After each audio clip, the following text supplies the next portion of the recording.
Hello and welcome.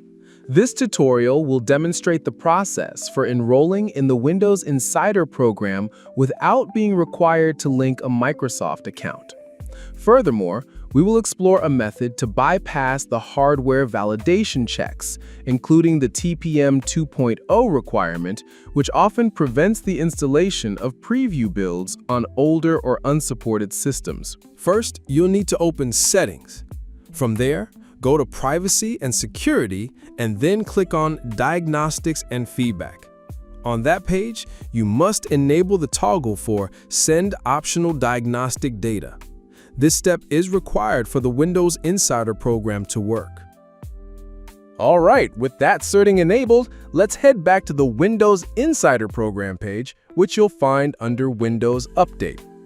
Now you'll see the Get Started button. The standard method is to click this and enroll online with your Microsoft account. But what if you don't have an account or just don't want to use one? That's where my tool comes in. It lets you enroll completely offline. To show you exactly how that works, I'll be using the offline method in this video, even though I have a Microsoft account. Okay, let's get this working. First, open the zip file you downloaded. The link is in the description. Make sure you extract all of its contents into a single folder, as there are a lot of files. To make this process user-friendly, I've already compiled the source code into a .exe file, which is what we'll be using. Once the extraction is complete, find that .exe file, right-click it, and run as administrator.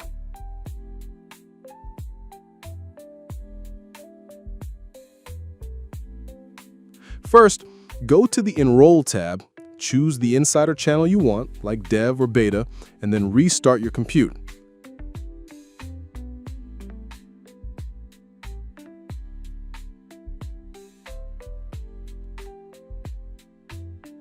After your PC boots back up, you can check your Insider channel status in Settings to confirm it worked.